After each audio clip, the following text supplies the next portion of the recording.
can't take it anymore, I tell you. The walls. The walls are starting to close in on me. All right, this is General Order 1, the General Order 1 podcast, a.k.a. Goop, where we are discussing the Star Trek Strange New Worlds TV show. I'm joined by my longtime friend, Ben. Hello. And not Jason today. It is a couple days before Christmas, and Jason has a better offer. He's got a better offer. What could be better than this? I don't know what he's doing. He's got a bunch of family stuff. He's got 1,400 places to go. So I feel like he could have skipped that for an important event like recording this podcast that no one will ever hear. So today we are discussing Season 1, Episode 7, which is entitled The Elysian Kingdom. Hang on, isn't this Episode 8? Oh, did I copy and paste? Oh, you're right, I did. I copy and pasted the wrong number. It's Episode 8, but it is called The Elysian Kingdom. So real quick, shout out to my 13-year-old son, Roland, who did the intro music for this. He designed and wrote the intro music, so good job, Roland. Yeah, very well done. It definitely beats whatever, publicly available free music we could have grabbed instead. Right. I think what I was using before, like I just searched, like license-free space music or something stupid. That's how invested we are in this product. That's right. Nothing but the best. So the episode opens, we hear a voiceover from Umbenga, and he mentions that the Enterprise is conducting a routine survey of the Elysian Nebula. And he mentions that there's not a whole lot for sickbay to do, as part of this survey. So he's kind of doing his own thing. And he is doing some research on cygnocemia. I believe that's how it's pronounced. It's the disease that his daughter has. The space leukemia that his daughter's got, yes. He mentions that time is running out for her health. So he sort of implies that he can't keep her in the pattern buffer forever. Yeah, it's unclear whether he means that he can't keep her in the buffer much longer or if her disease is just progressing because he's been pulling her out. But right. he seems to imply that she only has hours to live at this point. He says something like, weeks have turned into days, have turned into hours. You're right, and it's definitely not clear, but the clock has ratcheted up, so he's kind of doubling down on what he can do for his daughter. And yet she still seems 100% fine. So apparently, the dip into, your health deteriorating from this disease is incredibly fast. Yeah, cygnocemia is not debilitating, just because she looks like a very healthy 10-year-old or whatever. But yeah. In fact, like she demands essentially that that he read her the story that they always read, and he agrees to it, which is crazy. He just got done saying she's literally got hours left. He's trying to find a cure, and she's like, "Hey, I just, can you finish reading me the story?" He's like, "Okay, fine. One more chapter before bed." The same story that he's read her 10 times. Right. It's worth noting that the title of the book that he's been reading her all along is The Elysian Kingdom, which again is the name of the episode. Yes. So he makes mention that he's read this story to her multiple times, and they start talking about the ending of the story and that they don't really like the ending. And he says, well, what if we could change the ending? And he starts to, I guess, get a little nostalgic with his daughter because she doesn't like the ending. And well, it's not even she's the one who's pushing it. He's like, hey, well, that's what happens. We can't, it can't be changed. And she's a kid, so she doesn't accept boundaries. She just says, well, why? Like, why can't it be different? And he's kind of taken aback, like, okay, well, yeah, I guess you're right. There's no reason it can't be changed. It's a story. So then he gets on board and says that she'll make her own stories someday, and she can have whatever ending she wants. So he ends up, it cuts briefly, he ends up putting her back in the pattern buffer because he can't keep her out for long. And we see him, and he's like mixing like a really stereotypical, like kind of like magic potion, like it's in a beaker and it's dyed red. I'm sorry, this scene was so, it lost me on this one so much. Like, that's not how medical research is done today, right. Let alone...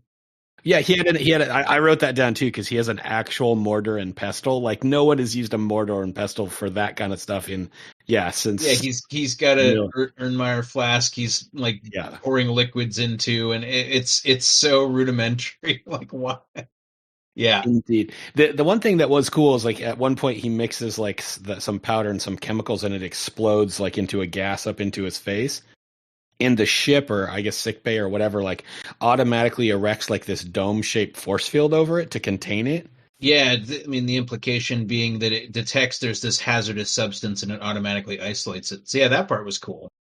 But it is worth noting that he does get a face full of whatever this gas is. So Yeah, it must not be terribly caustic because I mean he coughs for a bit, but it yeah. doesn't do any damage.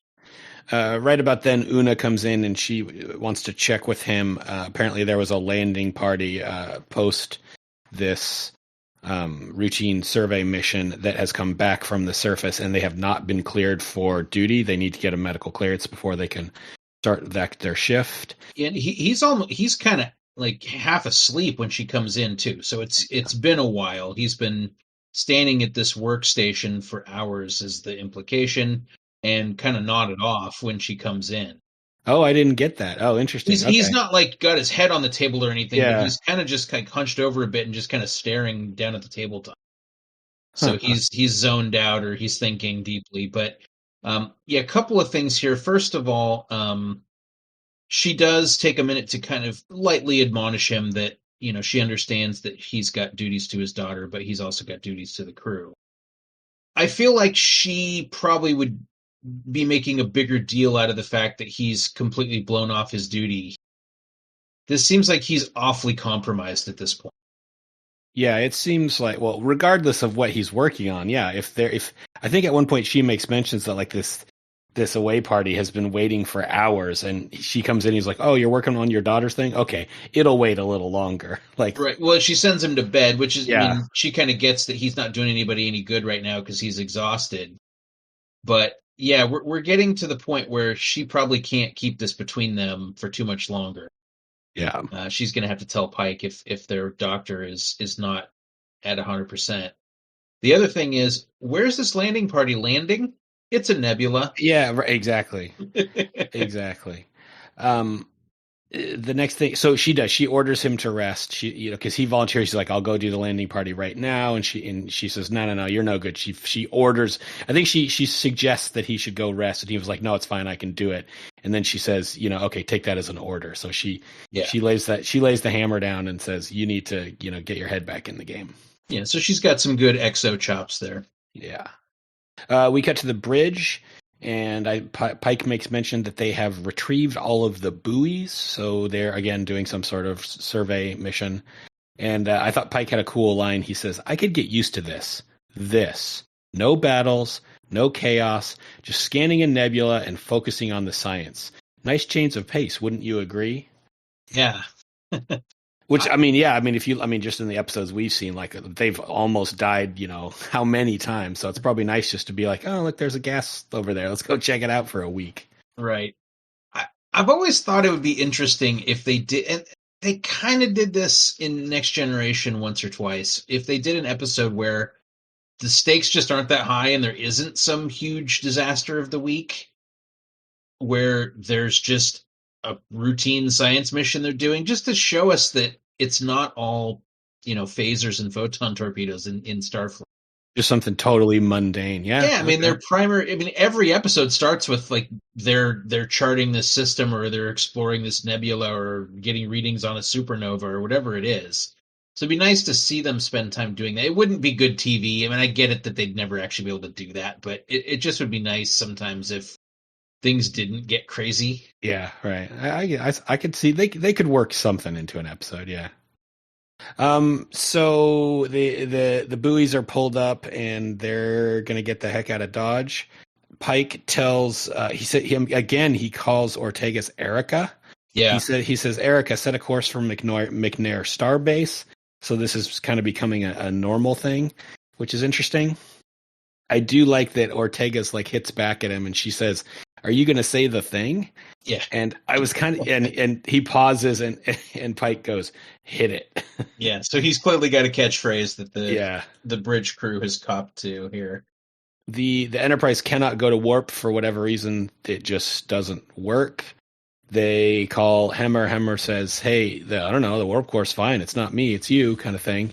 The ship is performing optimally. Spock makes a suggestion perhaps they can't create a warp bubble.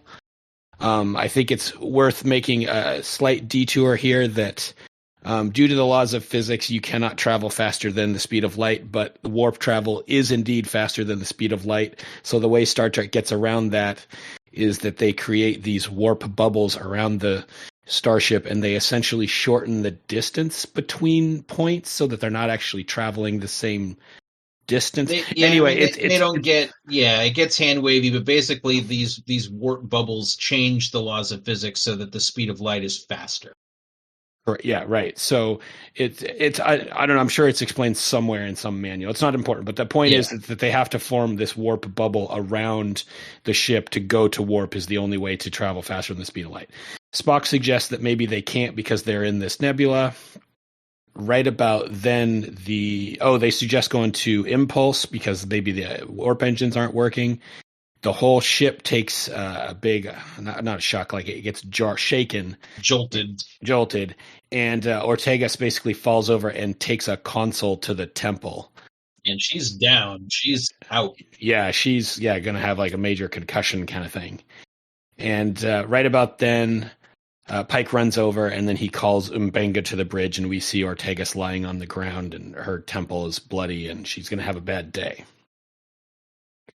M'Benga hops on the turbolift and heads to the bridge, and as the doors of the turbolift open onto the bridge, you see that it is clearly not the bridge that all of the crew is wearing some kind of old-timey, medieval Robin Hood era costumes. Yeah, including M'Benga now. When he steps out, he's got quite a garb on. Yeah, it was kind of a cool cut, actually. Like he's, in his doctor uniform or whatever, and then you see it looking out from his eyes, and then it swings around to him, and again, he's all decked out, and he walks onto the bridge, and he's kind of looking around shocked because it was not what he was expecting. And I think Pike says, "All hail the king." Yep. I'm going to make note here that he is King Ridley. So in the future, that's what some characters will call him. He being M'Benga, kind of looks around the bridge and realizes that they are all dressed like characters from the Elysian Kingdom book that he's been reading to his daughter.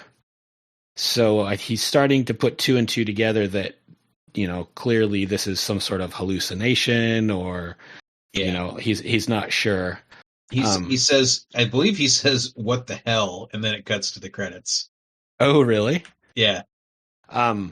So he's trying to figure out what's going on. He's talking to the crew, and none of the crew is behaving like the crew. Like, he calls Pike captain, and he's like, "Wait, what?" And so he attempts to talk to the computer. So he makes mention, or he asks the computer to do a scan, and basically the computer says, "Oh, everything's fine. I don't know what you're talking about. Nothing is wrong." So everyone is wearing uniforms, and there are some additional like furniture on the bridge, so it doesn't really look like the bridge, but all the computer bulkheads and all of the main parts are still there. So the computer is still there, and it is still working. Yeah, that's the interesting thing about this whole kind of fantasy / alternate reality he's in.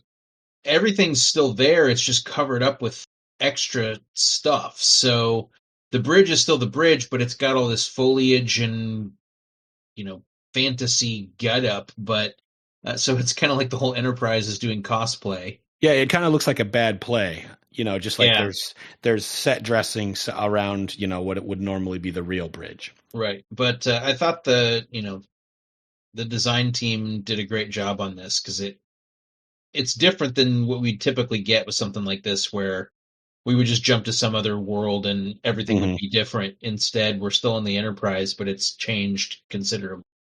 And I did make note, and I know I've said it over and over again, but like the costumes of these medieval characters was like great. Spot on. Yeah. Like it was not just, like we got some costumes in the, left over from this other show. We're just going to turn them into, they are super detailed. I mean, there was piping on a lot of, they're all textured. Like they're very elaborate. And yeah. Yet another sign that this show clearly has some budget. I was very impressed with the costumes on this scene for sure. Which is really kind of a change. I mean, historically, Star Trek shows have been fairly low budget considering what they're doing. They have to do a lot with not much. I mean, certainly nothing. None of the other shows have extensive like costume. I mean, like certainly you have alien races that are lots of makeup and a little. Yeah, but it's always the same ones, so they can reuse the prosthetics over and over again. Half the aliens you see are just a human with a slightly different nose. Right.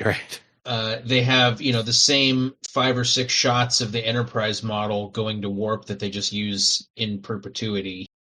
They've got a shot of the Enterprise with a couple Romulan warbirds. They got a shot of the Enterprise with a couple Klingon birds of prey, but they just use the same shots over and over and over. Once in a while, if they, break out some new costuming or something like, in TNG, if they have a holodeck episode, it's really cheap. Yeah, that's a good point. Like even like the Sherlock Holmes episodes where they're on the Enterprise on the holodeck. Yeah. It looks like they raided the closet at a community theater or something. They don't have a lot of money. Clearly they do on this anyway. Yeah. Just to, beat a dead horse. The costumes are very impressive, not just on this bridge scene, but throughout the episode. Yeah, everybody is just decked out to the nines in this one, for sure. Umbenga starts to think that he calls it the 3QND experiment, which was whatever the gas that exploded in his face in sickbay may be causing him to hallucinate. So he's starting to put 2 and 2 together that obviously something is not right. This can't be real, despite what the computer is telling him. Yeah, and we've gotten a good indication that things are a little strange because, Ortegas, while she seems like she's in this, she's this kind of alternate world version of herself, she seems basically herself. She's, kind of rough and tumble and a bit of a spitfire and the whole thing. But Pike is this sniveling worm who's... He did a really good job.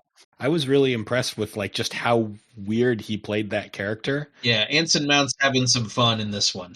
It's totally over the top, but like in a weird way it works. Like in like a bad kind of play way. Yeah. Like in a like a production kind of environment where you would play it over the top. Right. But Anson Mount, good performance as what did you call him? A sniveling worm? Yeah. Yeah, there you go. Umbenga goes to sickbay. He wants to get a tricorder, wants to do some scans, see if he can figure out if he's hallucinating or not. So he makes it back to sickbay, and just like the bridge, sickbay is covered in plants and candles. It's very clearly designed to look like, like a castle, or I keep, it feels very Robin Hood to me, that era. This looks like he's gone to see like the, whatever the druid priestess or something that lives in the forest. Yeah, it looks like a Ren fair kind of. Yeah.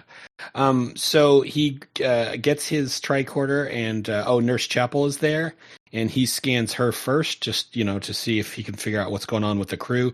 Nurse Chapel is dressed like, I don't know, I want to say like a serving wench, or she's got her own clothes on too, and I think she's some flowers in her hair or something. She looks very different. Yeah. He scans her, and he mentions that her dopamine levels are very high, and that is a sign of heightened neurological activity.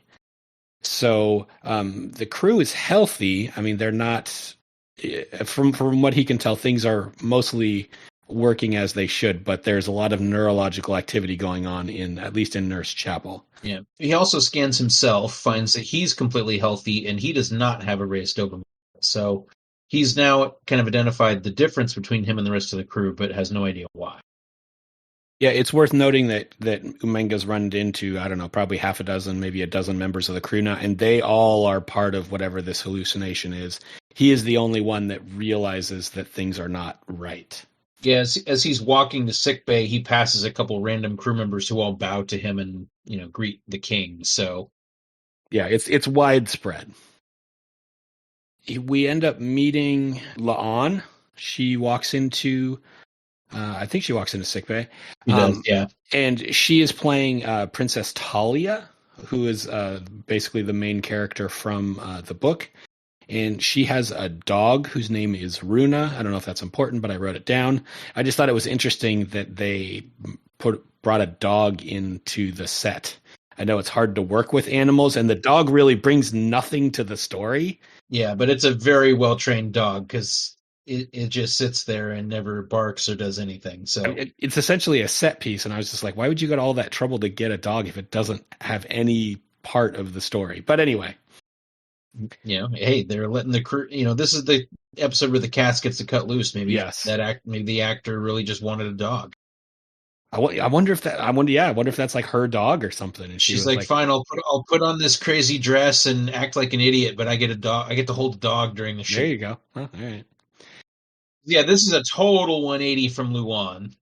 Oh yeah, very Luan is even more than Pike is completely different. This is a completely different person. So now we know, definitely these people are not acting as themselves. Yeah, La'an is usually very reserved and quiet, and she is overflowing. And yes, the dress she has on is really low cut, and she's very talkative. She's singing at one point. Yeah. So Princess Talia is the good guy, the good side of this book, and she makes mention that she wants M'Benga to stop Queen Nev, who is the bad guy in this story. So she basically says, you need to go stop. You need to find Queen Nev and put a stop to her because she's doing things. She's just being a bad guy. So we see a quick scene where he is in the hallway. M'Benga is in the hallway, and he is off looking for Queen Nev to, I guess, progress the story. It's not super clear, how he knows where to go or why. But he meets up with three people in red and black clothes, and they were, if I remember right, they were all just like B players. There were no main characters. No, really. Well, one of them is, I'm going to forget her name. Is it Marshall? She's the ops officer on the bridge. Oh, really? I didn't notice. Okay. Yeah. Mitchell, not Marshall. Okay. Ensign Mitchell, who is the Ortega's counterpart on the bridge. They introduce themselves as the Crimson Guard, and they make mention that they have captured the wizard Castor. And you see that they have Hemmer down on the ground, surrounded, and they are attempting, in essence, to drag him off.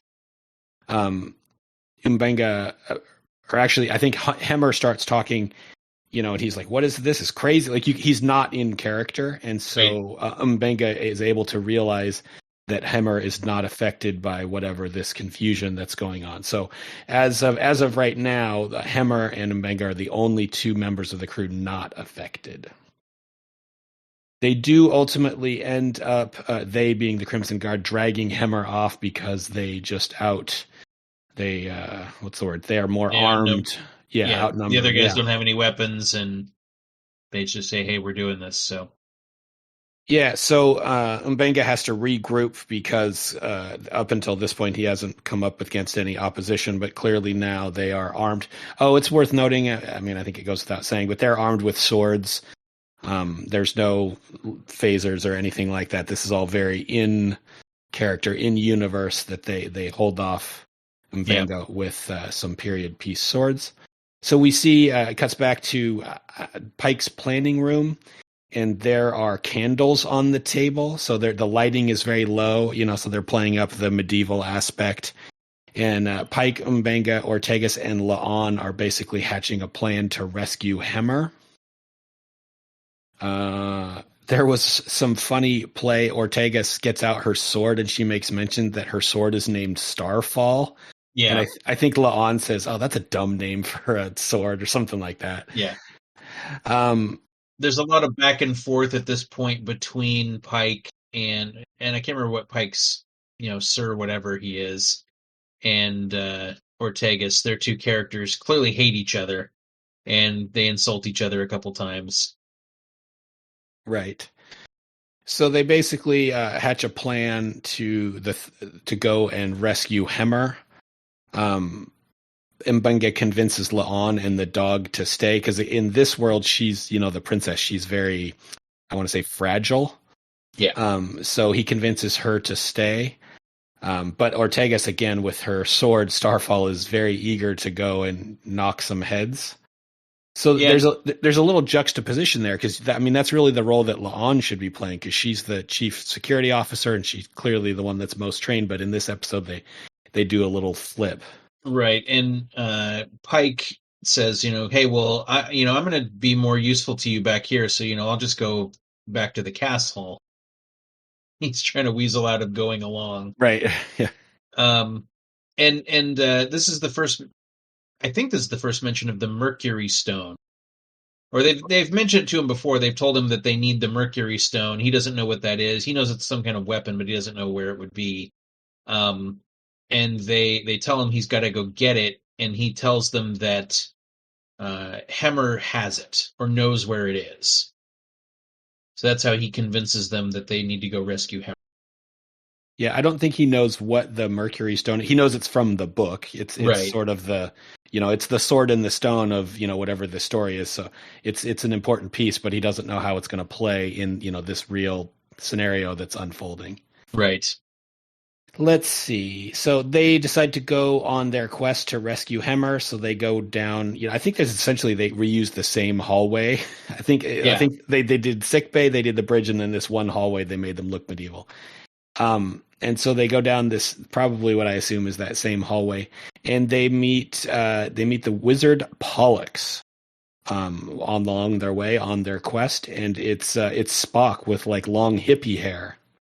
Yeah, and we get a little bit of a sense that he's a little bit less reserved than Spock normally would be, but he's still pretty Vulcan-y. Okay. He doesn't. I assumed, when here's Spock, and he's going to end up being crazy and outlandish and over the top, so that that actor will get a chance to cut loose a little bit. But he's still pretty much Spock. So now we've met. So in the crew believes that Hemmer is a wizard named Castor, and Spock introduces himself as a wizard named Pollux. Oh, and it's worth noting that Spock is all in black. So you kind of get this juxtaposition that Spock is essentially the bad guy, probably the bad wizard, right? And that Hemmer is most likely going to be the white wizard of the story. Do the names Castor and Pollux mean anything to you, Ben? Oh God, they do. Shoot, I'm drawing a blank as to why. Castor and Pollux were twin. They were the twin sons of Zeus in Greek mythology. Yeah, and they are actually also, and I assume this is where they got the names. They are also the two brightest stars in the zodiac constellation Gemini. Well, that would do it. So they are a legitimate astronomical. They're the twins phenomenon. Yeah. Yes. So they make mention that they have to go through the swamp of infinite deaths to reach Queen Nev. So there's like some. Where to get that name? I don't know. Because presumably, if you go there, you die. So How do you tell anybody about it? That's the whole thing about the swamp. So they kind of like build this up. They're like, we have to go through the swamp of infinite deaths, and like the crew is like, they don't want to do it. They're like, not the swamp of infinite deaths.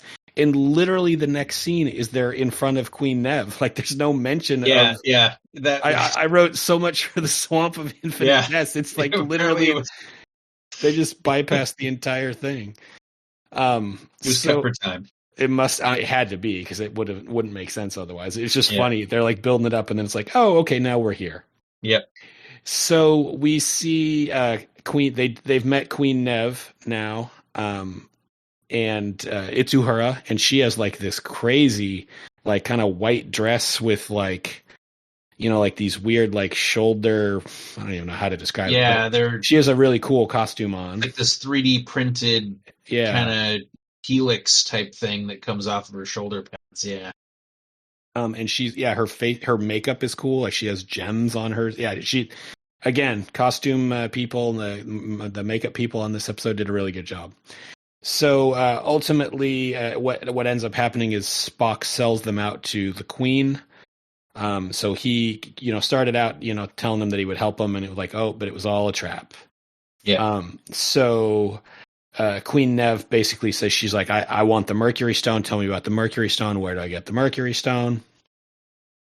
And the next thing we see is, Manga tells him that he doesn't know where it is, and he doesn't necessarily know, so he doesn't immediately give up the information that he has about this, and that does not make the queen happy. Yeah. So she throws them all in this prison, which she says they're going to be tortured soon, but she locks them up until it's torture time. Yes. So there are actual like prison bars. They are behind bars, and they're looking out, trying to figure out how they're going to get out. Pike, Ortegas, Hemmer, and Mbenga are in this prison. And it looks like they're in the transporter room. Yeah, the camera. So it starts out with a close-up shot where you think they're in some sort of actual prison, and then the camera pulls back, and you see that they're in the transporter room with bars on it. Yeah. So once again, they're just reusing an existing set that they have. Yeah.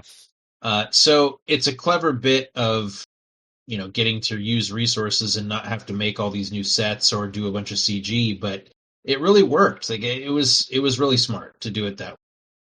Yeah, it was fun. I liked this episode just again because it didn't take itself seriously. Yeah. So so they're all in jail, and Pike is just losing it, like comically. Like he starts claiming that the room is shrinking and the bars are closing. Yeah.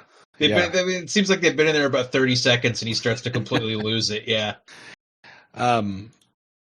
So Hemmer makes mention that he felt some entity. Maybe you can fill me in a little bit on this. So he's talking about like his ear things, right? I think. They're trying to figure out, okay, what happened that caused this. And yeah, Hemmer mentions that he was in engineering doing something with the warp core when he felt this entity try to enter his mind. But he's essentially able to like reject it or push it off is what he says. Yeah. Because he felt like it was kind of like trying to take him over or something, I think. And what he realizes is that the entity is part of this nebula that they're in. So like essentially what he's saying is the nebula itself is sentient. So they are perhaps trapped by this nebula. Yeah, and he drops some, I don't know if it was technobabble or if it was a real concept that the writers borrowed, but he mentions it's, I'm going to forget the name of I'm assuming it's some kind of scientist that came up with this theory of the something brain. The Boltzmann brain. Yeah, so I don't know if that's a real thing that some person named Boltzmann had a theory about, some consciousness could spring into being, but that's how he explains it, is that you can potentially have energy that just becomes conscious, I guess, is the way they're explaining it. So I felt like that was a little bit of unnecessary technobabble. Like, there's an entity that lives in the nebula and it's got psychic powers. That's enough. We don't need more than that. Right. Well, my 10 seconds of Wikipedia says that the Boltzmann brain is a real thing. It was discovered, or I don't know, maybe discovered is the wrong word. It was a thought experiment from like the late 1900s. So whatever it is, it's very old. Okay. But it is a real thing. So props for them for not just totally making something up. Seems weird that that's how Hemmer would describe it. Yeah, right. Like how would you? Human. Yeah. That's also, yeah, good point. Number one, you would make this crazy reference of 400 years in the past. Right. And number two, it's from a culture you're not even familiar with. Yeah. And he's an engineer. Why would he know anything about brains? Right. Yeah. It just, yeah. Why between these two people, Dr. Mbenga right. and Hemmer, he's the one who knows about it, seemed a little strange. Yeah, that's a good point, because doesn't Mbenga say, I think I remember that? Yeah, he's like, have you ever heard of that? He's like, yeah, I think I remember something about that in medical school. And then Hemmer explains it to him. But yeah. Ultimately, the scene ends with Hemmer says, oh, maybe I can get us out of here with the help of some powerful magic called science. And he basically gets out his little sonic screwdriver or whatever that he has. Like a welding torch or something. Yeah. And he goes over to the gate and, it spins up and spits out some sparks. Actually, there's a good line before he starts it up because he says, don't look, it'll blind you. Like, because it's going to spit out some sparks. It's going to be really bright, which is, just another nod to Hemmer being blind. Yeah, and Pike says, well, what about you? And he says, I'm already blind. The Queen gets word that the prisoners have escaped. So Spock and the Crimson Guard are dispatched to attempt to recover the prisoners. So we're back in what I believe is that same hallway. Yeah, she tells Mitchell that she's got to, basically go get the prisoners back or else. Yeah. And this is kind of Ortegas' time to shine. So there's Spock and then 3 Crimson Guards, I believe. Ortega's name in this universe is Adya, Adya. I don't know if it's important, but I wrote it down. And she just straight up disarms one of the Crimson Guards. So the Crimson Guard comes at her with a sword, and Ortega's has got nothing. Yeah. And she just kind of like jukes out of the way and like elbows the dude in the chest and then just takes his sword. Kind of well, like they mock her. They're like, "What are you going to do? You're not even armed." And then the guy comes up and she takes him out and grabs his sword and says, "Well, I'm armed now. Let's go." Yeah, it was actually a pretty badass scene because she totally took that guy out. Yeah. Ultimately, she does end up getting overpowered just because they outnumber her. Yeah, it's 4-1. So yes, yeah, it was bound to happen. As the fight was going on, she's doing quite well. And I'm like, come on, they're not really going to have her win this 4-1 sword fight, are they? And of course, no, they don't. So yeah, so we hear arrows fly across the screen, that stereotypical sound. Yeah, and a couple arrows hit at least the front Crimson Guard. The two Crimson Guards in front get shot with arrows. The one in the back that's Ensign Mitchell that's kind of running the show. Her sword gets hit, or her sword arm or whatever gets hit, and she drops her weapon. Okay. And at this point, I mean, I was already kind of thinking as Ortegas was having the sword fight, Umbega's just kind of standing back with Hemmer, and they're just watching this happen. And then these arrows start flying, and sorry, I'll ruin the reveal. It's Una. It's number 1 who's coming to save the day, but. Mbenga and Hemmer just watching. She just murked 2 of these guys. These are crew members. Yeah. That's a good point. I didn't think about that. Yeah. These aren't bad guys. These are crew members. She just killed 2 of them, as far as they know, and they don't seem upset about it at all. Yeah. They don't do anything to try to stop this sword fight between members of the crew who are trying to kill each other. They're literally just standing there watching, going like, "Okay, I guess she's got this covered." I would have thought that Mbenga would be a little bit more concerned for the safety of his crewmates than he is here, but that's a really good point. I did not even think about that. Yeah. Oh well. So now that the guards are dispatched and Una has joined the party, excuse me, Hemmer and Mbenga make it to engineering, where the ship is still functioning and they can, it is important to know, though, we get introduced. Una is the Huntress, or she's got some kind of title that Zamira the Huntress. There we go. And this is earlier in the episode when Mbenga's daughter was complaining about the ending.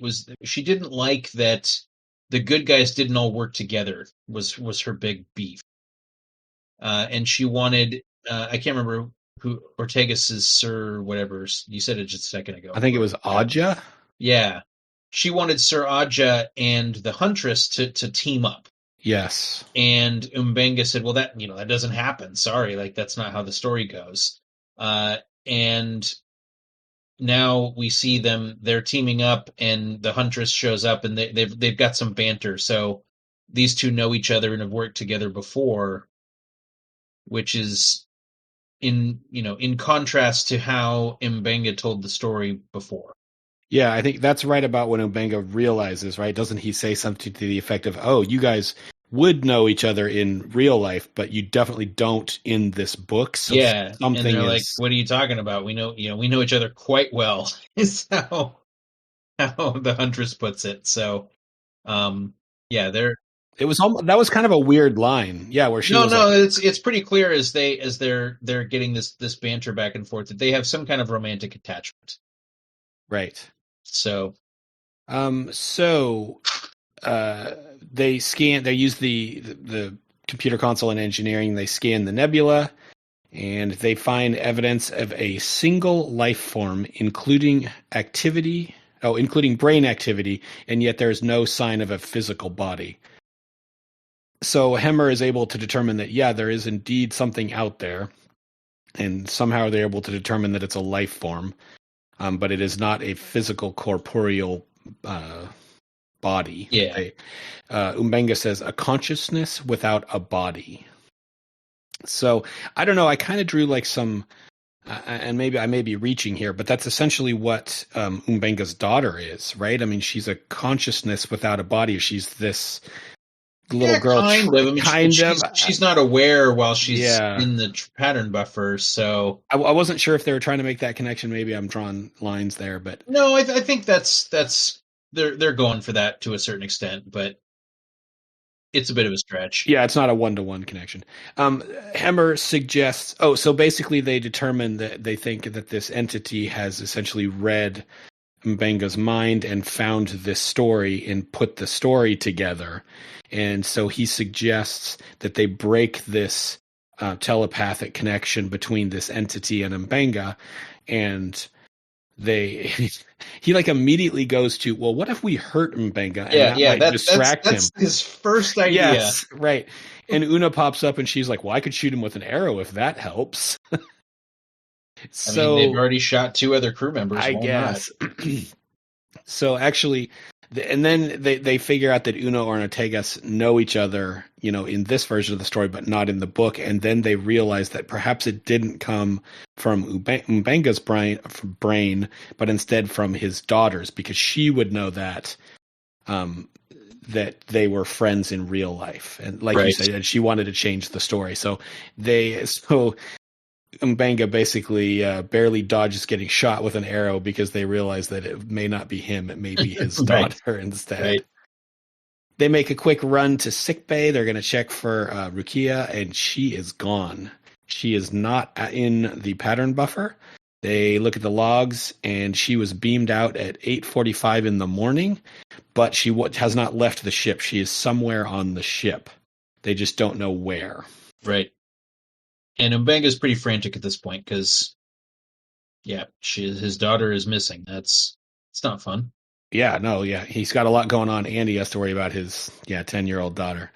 We see Spock kind of hiding around the corner. He overhears that they cannot find Rukia, and he basically runs back to the Queen and tells the Queen that the Mercury stone that she's looking for is indeed this little girl. We see Queen Nev, and she has captured Pike at this point, and he kind of gets thrown on the ground in front of her. He's trying to plead for his life, and he just basically just begs, and he flips sides, and he pleads loyalty to the Queen like very easily. He's just like, I'll do anything, like whatever you want, just please spare my life. And she says, well, you're going to have to swear allegiance to me. He's like, oh, is that it? Okay, yeah, sure, no problem. All right, done. Yeah. They suspect that, so that was just a super quick scene with Queen Nev and Pike flipping, and then it cuts back to sickbay, and they are trying to figure out where Rukia is. And they suspect that maybe she got out of the transporter buffer and is now hiding. They ask Mbenga, if she were out, where would she go? Where would she want to be on the ship? Where would she go to hide?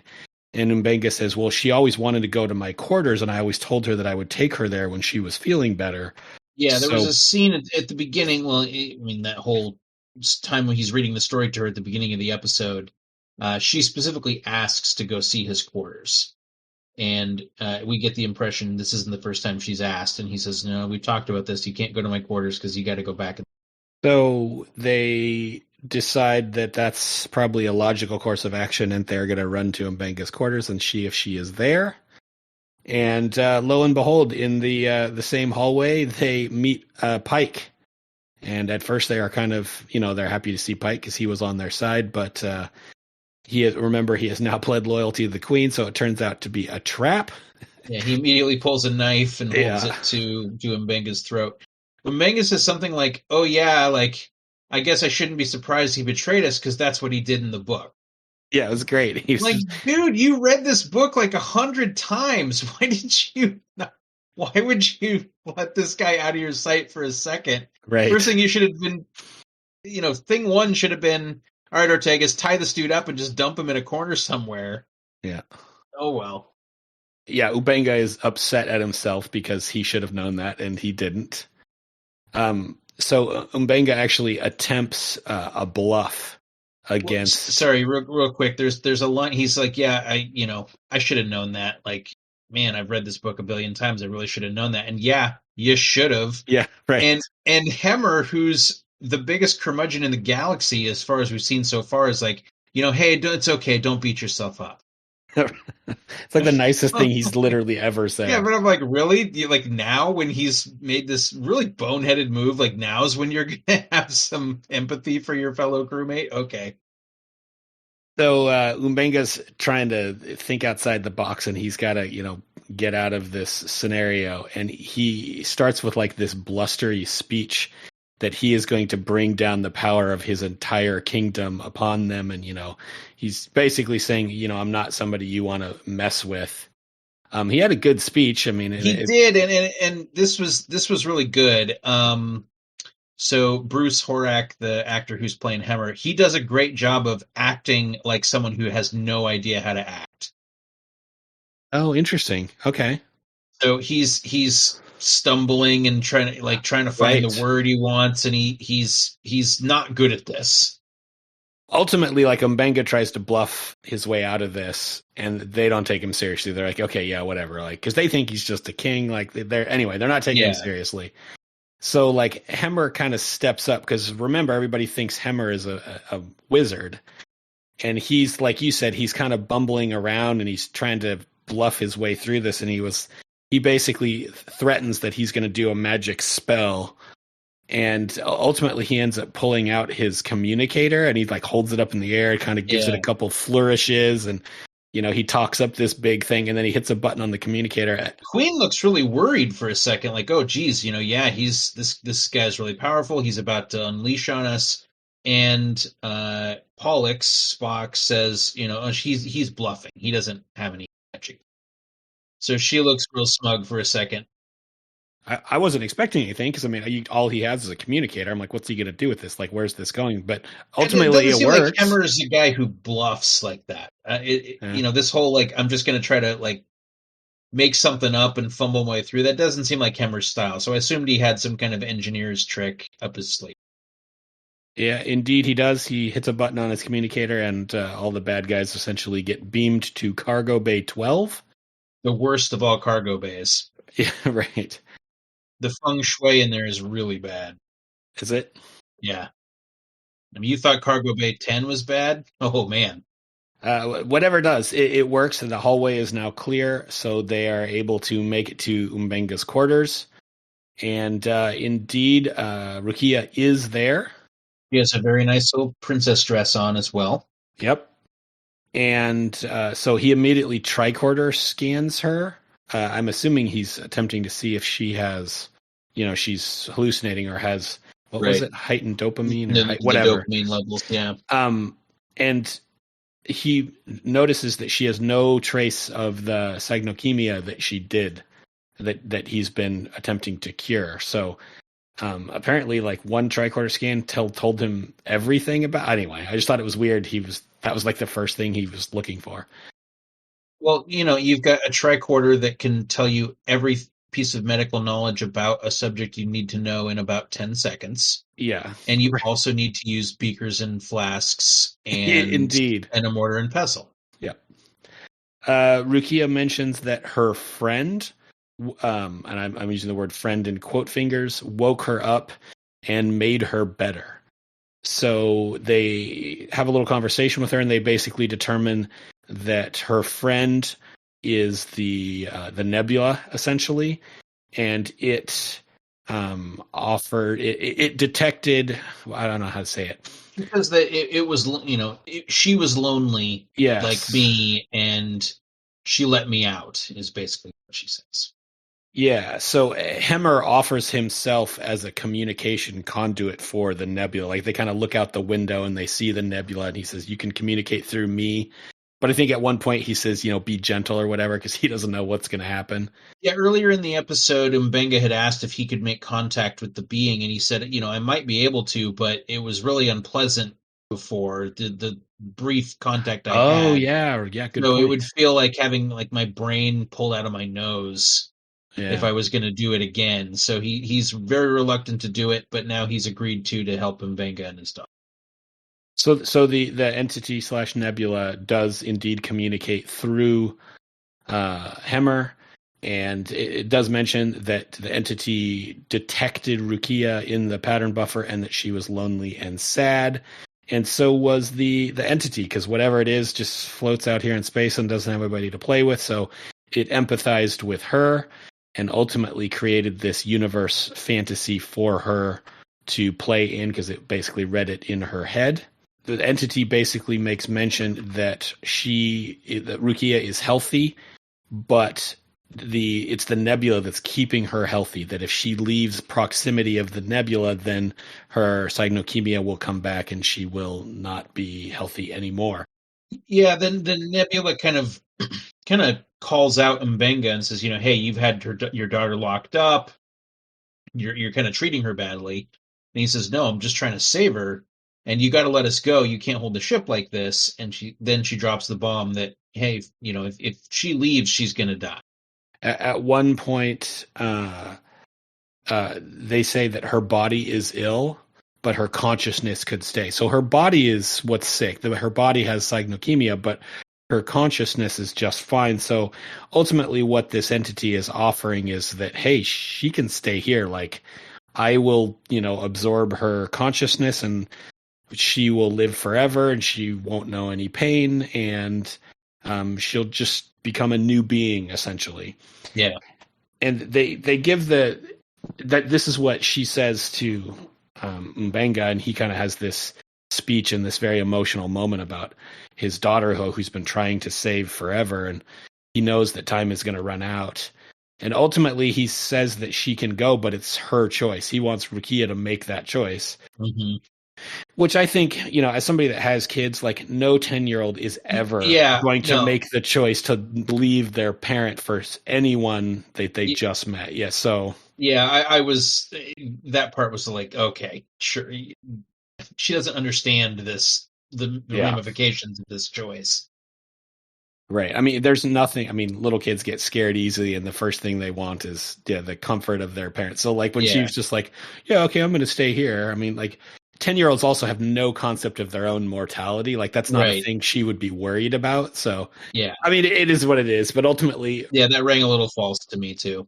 Yeah, Rukia does decide that she is going to stay with the entity.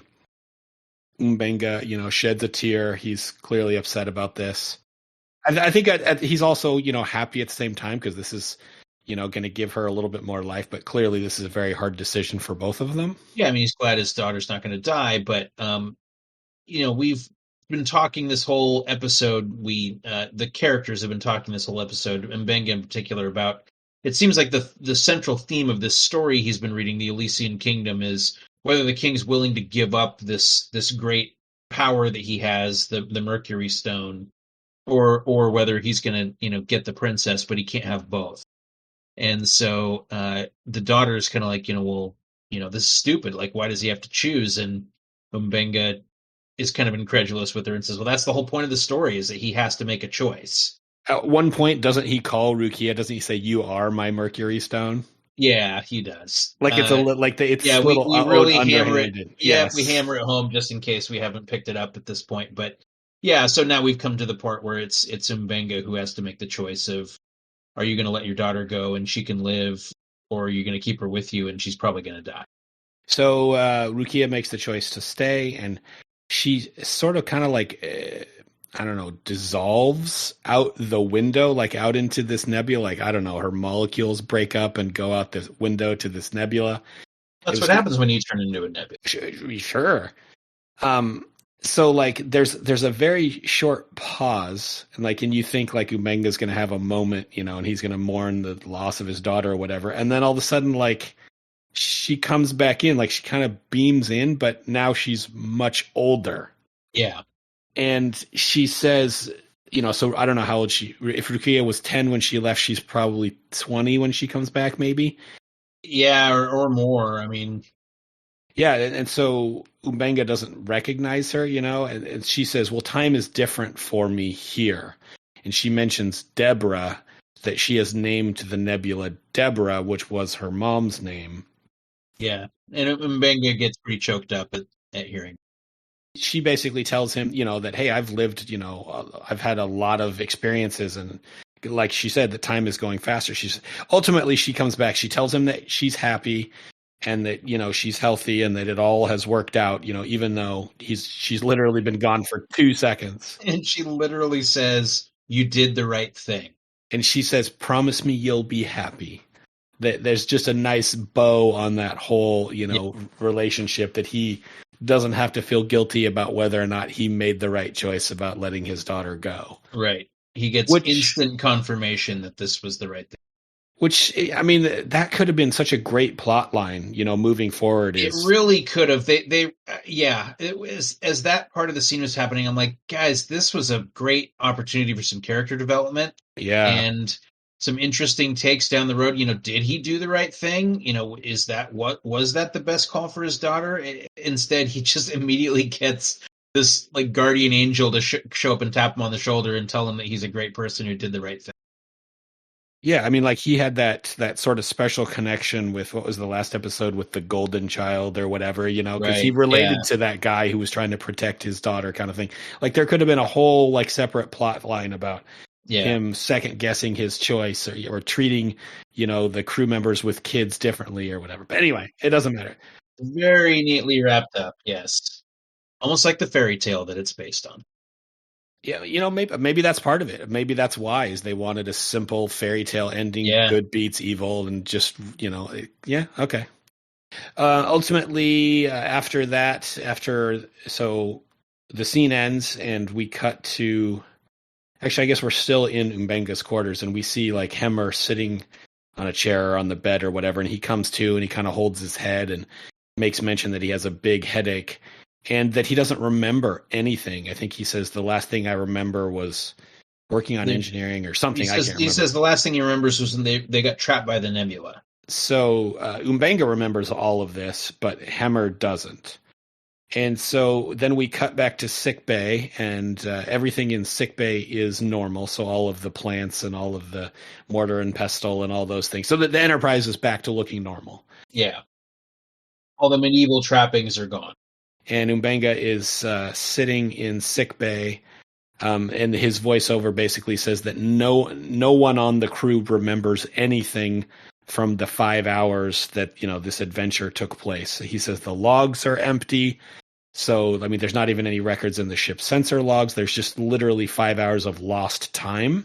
And he is reading. He has the Elysian Kingdom book out on his desk, and he's kind of just reading it and trying to figure out, what he's going to do, because he's the only one that remembers what happens. And then Una walks in, and she basically asks him, essentially, what happened during these 5 hours? And he says, well, yeah, I do. And then he admits to her, and he starts to tell her the story. Yeah. And then that's the credits. I mean, I think it was cool that he was the only one that knew, but it was just like Una comes in out of nowhere and then he decides to cop to it. And where does that go? Like, well, I feel like when she says, wait, so you remember what happened during these 5 hours? And he says, yes. I feel like she would have said, well, okay, hold it right there. We're getting everybody together right now to hear this. I don't think she would have just had this intimate conversation with him about it. She would have gotten Pike immediately. Well, can you imagine just in your daily life, you're just working at your regular old job and all of a sudden you just lose 5 hours. Everyone loses 5 hours. You did too. Yeah. Yeah. You look at the clock and it's 5 hours, everyone would be losing their minds, right? Yeah. Oh yeah, totally. That's just like Thursday on the Enterprise. They're like, oh, not again. Well, it kind of is. So yeah, right. So that's it. I mean, Una comes in, he tells her the story, star wipe, credits roll, and that's it. Yeah. What'd you think? I liked this episode. It was fun. I think clearly this started from a place of how do we do a holodeck episode without a holodeck? holodeck episodes are fun. There's a reason that they keep going back to that well. It's because they're fan favorites and they're a good, you get to play around. The writers get to have a good time having the characters do things they wouldn't normally do. The actors get to have a good time cutting loose and changing it up a bit. The costume and set designers get to do some news. I mean, it's a playground for everybody. And it's fun to see these characters in weird situations that you normally wouldn't get to see them in. So I don't have an issue with that. The premise was fine. I like that we got to spend a little more time with Hemmer this episode. He's barely been on the show, really, up to this point. Right. We had that one episode where Uhura was doing her rotation with him, and they were stuck in the cargo bay, but that was about it. He didn't get to do much there. That was kind of filler, really. Yeah, so it was nice to see him get a little bit of attention. Speaking of just people coming in and out of the show, I'm fairly sure this is the first episode since the pilot that includes all of the characters. Because Uhura disappeared for a few, Hemmer disappeared for a few, and Benga was gone for a few. I mean, Luan was gone from the last one, so everybody's been gone for an episode here and there. This was the first one since the pilot, again, I'm pretty sure, that had everybody. So that was nice. They all got a fun little role and a piece of scenery to chew. Pike probably, Anson Mount probably did the most scenery chewing of anybody here. Yeah, I think that's a safe bet. Yeah. Let's see. The actor who plays Luan is Christina Chong. She definitely got to cut loose. That character is very different than Luan. Yeah. And yeah, including I mentioned she's doing this operatic singing at one point. She has a pretty amazing voice. Yeah, for sure. So she's got some pipes. That was interesting to see. Yeah, it's a fun episode. I liked it. What I didn't like is that we took basically this fun holodeck episode and tied it to this really heavy plot line of Mbenga's daughter. Mm-hmm. And used it to just wrap that up and toss it out. It's solved. We're done. We never need to refer to this. I mean, yeah, every once in a while someone might ask him about his daughter or something, but that's it. We've resolved that character arc for Mbenga. We're done. Everything's great. Wrapped up with a nice bow. Yeah. It just was way too neat. Mm-hmm. I mean, that's the kind of thing that, the episode of the week Star Treks would do, and it was a lot more forgivable there. Strange New Worlds is kind of a episode of the week show as well, but they're also doing serialization with it. And to have it just wrapped up that neatly, we've spent a lot of time on this whole thing with Mbenga's daughter this season. Mm-hmm. There's been, it's come up in multiple episodes, and we had another episode that was heavily based around it with the Sun Child or the Chosen One or whatever that was, where he was getting some help from that society about trying to find a cure for his daughter's disease. Anyway, it's come up a lot. It's been a pretty big focus of this season, and to have it kind of tossed away in this episode was a little bit jarring. I agree. And again, the episode's really light and fun, and then it gets deep real quick. It got a bit of whiplash in the last 10 minutes of this one. Yeah, but it's only deep for like 3 minutes. Right. Yeah, it's kind of all over the board. Yeah. Yeah. So I felt I wasn't ready for it to go that direction, and it happened real quick, like you said. So yeah, that it didn't land terribly well. Yeah, you got a rating? I'm going to give it a 7. I liked it. I think it's a good episode. It's fun. Like I said, the episode itself is fine. It's just that extra baggage that's being asked to carry that it can't quite handle. But overall, I really enjoyed watching it. So I'm going to give it a 7. But it was being asked to do way too much heavy lifting. I think I had a different number in mind until we started talking about it, because I have the same problem that you did. Like, it's just everything was just wrapped up with a bow, like, too easily. It was like, okay, there's 6 minutes left in the episode. Like, this is either going to be continued or I'm going to be really disappointed. And then all of a sudden it's like everything is wrapped up. And Yeah. that was definitely my problem with it. But now that we talk about it, like if you're comparing this to a children's book where good always triumphs over evil and you have a very clean ending, if that's what they were going for, then in that case, maybe it works. So I'm willing to give them the benefit of the doubt that maybe they were going for a simple children's story. So that in mind, yeah, I actually really liked this episode. When I saw this was coming up, I was excited just because I remember the characters being so fun and the costumes being great. And again, I really like it when Star Trek doesn't take itself seriously.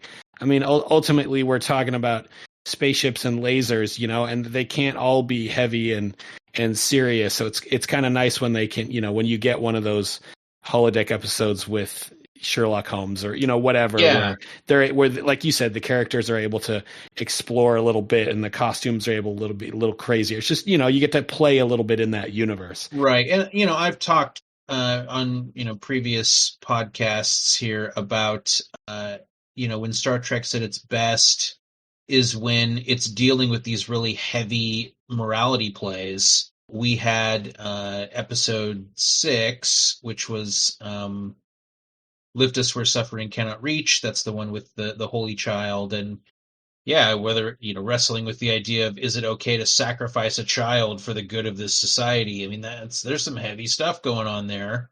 So it's nice to get a break. And this episode was great for that. Yeah, but then at the end, it just got so heavy again. So, and it was such a quick turnaround. Yeah. I enjoyed the episode. I think it was fun. Is it a great episode? No. Do I want every episode to be like this? No. But I also don't want every episode to be, like Lift Us Where the Suffering Cannot Reach. I mean, at some point it would be too much. So I think it's good that they have a balance. Totally. I give this episode an 8, just because I think it was fun. You know what I think could have worked really well, now that I'm thinking back on it, is if this did just kind of wrap up nicely and off they went. And we had this little fun game and his daughter, and let us think his daughter's cured or something, and then revisit this later and it turns out that she's degenerating again. Yeah, that's a and good then he point. has to make a decision about whether to take her back to this nebula or to keep trying. Do a heavy episode. Okay. Let us have this fun one. That would have been probably better, but oh well. So one of the things we talked about on the last podcast was we were talking about the ratings for the episodes this season. Yes. And I didn't want to give too much up, but this episode is rated the lowest of all of the episodes, and it's not even close. I was tentative going into this episode, like, are you guys going to crap on it? Because it's not the strongest episode. Right. But it was interesting. Yeah. I mean, we made some good points. I don't want to rehash what we just talked about for the last hour. But I will say, and I will give you a little bit of spoilers. So there's 2 episodes left, and the next 2 episodes are the 2 highest rated of the season. So okay, not to set the bar too high, but the next ones are rated very highly, and I'm very excited to rewatch them. So yeah. I would have to look back through some of my ratings for some of these other episodes, but this is definitely not my lowest. So there's no way this is on the bottom. Yeah. I think in particular, probably, the Serene Squall, the last one we watched, that one I had some definite problems with. Yeah, the one with the Gorn, that was Ghost of Illyria, I think. Yeah. Anyway. The point is, at least according to the internet, this is the lowest rated episode. Yeah, I'm not down for that. This wasn't the worst one so far. If this is the lowest, I mean, if this is the worst of the worst, then I'll take this any day, because this was totally. It was fun. I mean, even those 2 episodes that you mentioned, not great, but still they were solid episodes.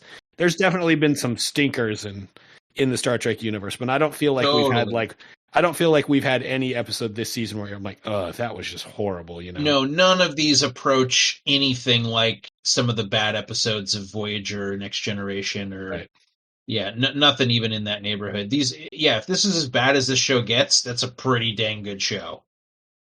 All right, we will see you next time.